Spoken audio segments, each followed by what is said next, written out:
So, boys and girls, figure I'd give you a small update here. Shipping some stuff back. Hopefully they honor their system. Just wasn't working for me. Let's put it that way. So,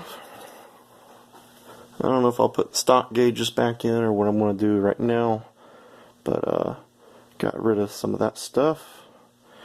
And we'll have to figure out what I want to do on the next part here.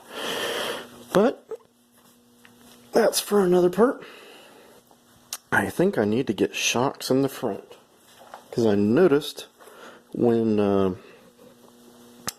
I watched the video of the drag strip, my car would porpoise between gear changes. It would squat down really nice, take off, lift the front end, go to shift into second, thing would come back down, back end would unload, and then it would squat the rear end, pull the front end up. And that's all taking time. And that's why guys run 90-10 shocks in the front, so when it lifts the front end up, it stays up, and the back end stays squatted, which would explain the wheel spin in the beginning of second gear. So, I don't know what I'm going to do about that, because that's requiring a little more than what I want to do right now. I guess I could put shock towers on this beam, or I could just get another beam. I don't know. But I've been thinking harder and harder about putting the old 4-barrel on it.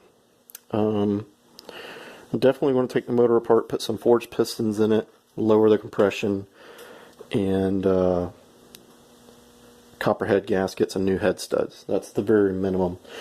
I may still run the SU for a little while and see how fast it will go.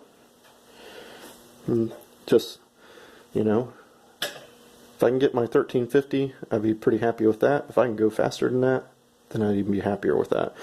But when the motor comes out, definitely want to be putting a super diff in there.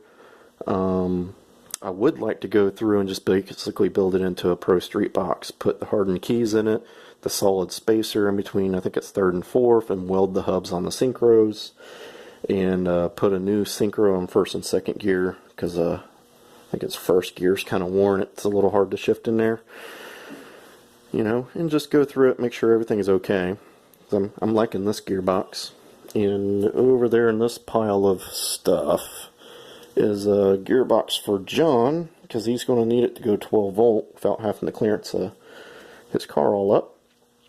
And that's just what's going on here, guys. Just some of my ramblings and thoughts today is I might need to put shocks in the front after watching the video.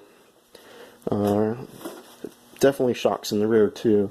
I have a used one and a new one, and I don't think they're really that great for what I'm trying to do with it, but I don't want to go crazy buying a whole bunch of high-dollar racing shocks or anything. So I may just think about putting either another beam in the front at some point, or putting shocks on the front, you know, weld on some shock towers or something like that. But just give you guys a little update. Gauges are going bye-bye, hopefully. I'll go ship these things tomorrow, and hopefully, like I say, they honor their word on that. And then after all that, I'll probably tell you why I'm getting rid of them. I got a good picture of why. But they looked neat, you know. Just they weren't working for me, so. Let's see what else are we going to do to the car. Not much, you know. I would like to. I had some ideas about buying some trinket stuff. This one neck mirrors, they look really cool. They are horrible. I drove a friend's car that had them. You can't see diddly squat with those things, but they look good, you know. The problem he has with them is they would vibrate.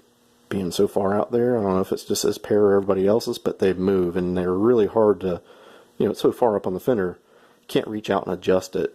And once you do get it adjusted, you know, it moves, people hit it, the wind moves it or something. I don't know what the whole deal was. And I was going to buy a better steering wheel, but I'm kind of thinking I may lay off on 2 of those. That's like $300 in part, actually a little more. Probably like $350 in parts. So, may spend that on the gearbox, you know. But that's about it, guys. Seen Vintage Speed VW made a video, so go check that out. He explains why he couldn't get his car there, and I think he's got a new nickname that VW Darren gave him, so I'll let his video explain that one. And you know, it was really fun to go out and hang out at the track, and had a good time out there.